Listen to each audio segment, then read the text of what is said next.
আসসালামু আলাইকুম। আজকে আরেকটি নতুন ভিডিও নিয়ে আপনাদের সামনে হাজির হলাম। এটি হলো আমার সোলারে আজকে ইজি বাইকের ব্যাটারি সেট আপ করলাম। এতদিন যে আমি ব্যাটারিটি ব্যবহার করতাম সেটি হলো রহিম আফরোজের একটি 80 অ্যাম্পিয়ারের ব্যাটারি ব্যবহার করতাম। এই ব্যাটারিটিও খুবই ভালো সার্ভিস দিয়েছে বিগত দিনগুলো, খুব সুন্দর। তা এখন আমার যে লোড ক্যাপাসিটি এটি আর সম্ভব হচ্ছে না এই ব্যাটারিটি দিয়ে। তা আজকে আমি সোলারের ইজি বাইকের ব্যাটারি সেট আপ করলাম। এই ব্যাটারিটি আমি গতকালকে কালেকশন করে আনেছি, কালকেই পরিষ্কার করে রাখছিলাম, আজকে ব্যাটারিটি সেট আপ করলাম। আপনারাও চাইলে এই ধরনের ইজি বাইকের ব্যাটারি সোলারে সেট আপ করতে পারেন। এই ব্যাটারিগুলো অনেক ভালো মানের হয়ে থাকে, অনেক লোড নিতে পারে, শক্তিশালী ব্যাটারি। এই ব্যাটারিগুলো গাড়িতে অনেক ঝাঁকি পেয়েও কিন্তু টিকে থাকতে পারে, মানে অনেক স্ট্রং হয়ে থাকে। কেননা এই ব্যাটারিগুলো আমি এর আগেও এক ভাইকে এনে সোলারে সেট আপ করে দিয়েছি, খুব ভালোই চলছে।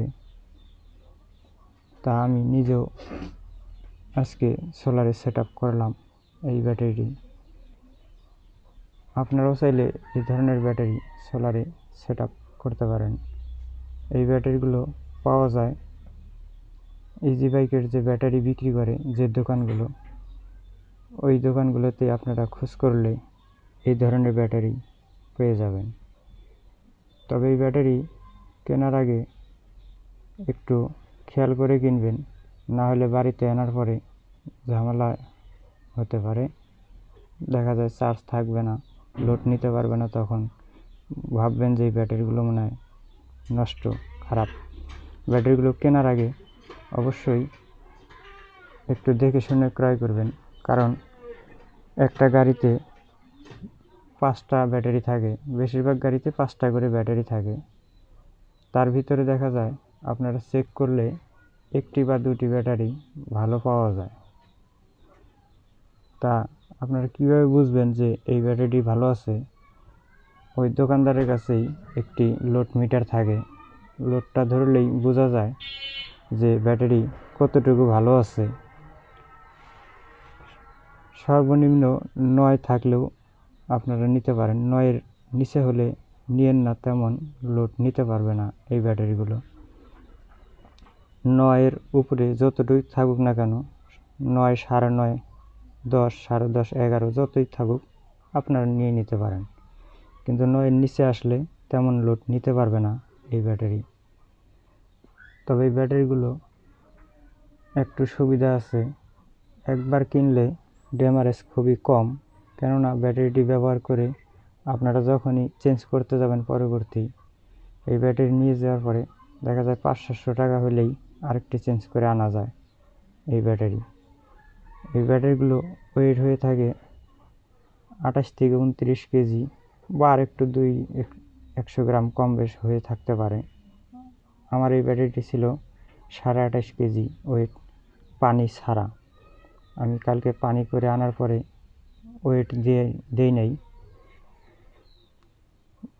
তা আনার পরে আপনারা এই ব্যাটারি আনার পরে পানি লাগলে পানি অবশ্যই দিয়ে নেবেন।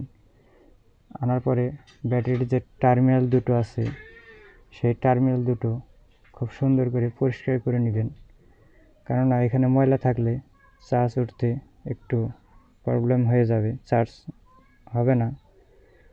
এই জন্য এই টার্মিনাল দুটো খুব সুন্দর করে পরিষ্কার করে নেবেন। প্রয়োজনে হালকা একটু শিরিষ কাগজ দিয়ে ঘষা দিলেও হয়ে যায়। আমি হালকা একটু শিরিষ কাগজ দিয়ে ঘষা দিয়ে যে ময়লাগুলো ছিল উঠিয়ে নিয়ে পরিষ্কার করে লাগিয়ে দিয়েছি। আপনারাও চাইলে এই ধরনের ব্যাটারি ব্যবহার করতে পারেন। কিন্তু আমি আবার আরেকটা জিনিস বলে দিই, যাদের সোলার সিস্টেম ছোট তারা এই ধরনের ব্যাটারি ব্যবহার না করাটাই আমি মনে করি যে ভালো। কেননা আমাদের দেশের ওয়েদার সবসময় এক থাকে না। বৃষ্টির সময় দেখা যায় আকাশ মেঘলা হলে বা শীতকালে তখন কিন্তু আপনার এই ব্যাটারিটি চার্জ হবে না।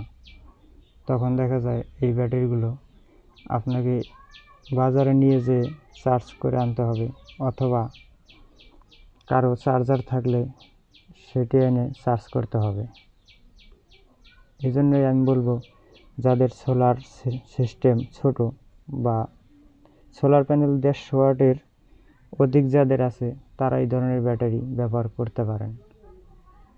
আমার সোলার প্যানেল বর্তমানে 200 ওয়াটের উপরে আছে, এই জন্যই আমি এই ধরনের ব্যাটারি ব্যবহার করলাম। আপনারাও চাইলে ব্যবহার করতে পারেন, কিন্তু যাদের 150 ওয়াটের কম সোলার প্যানেল, তারা এই ধরনের ব্যাটারি আমি মনে করি না আনাটাই সবচেয়ে ভালো।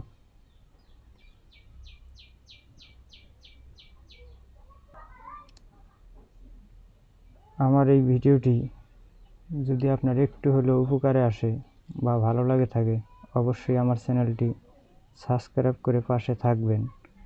আমার ভিডিওটি সম্পর্কে যদি কোনো মতামত থাকে, কমেন্ট বক্সে লিখবেন, আমি উত্তর দেওয়ার চেষ্টা করব। এবং পরবর্তী ভিডিও পাওয়ার জন্য বেল আইকনটি বাজিয়ে দিবেন। আজকের মতো আমি বিদায় নিচ্ছি।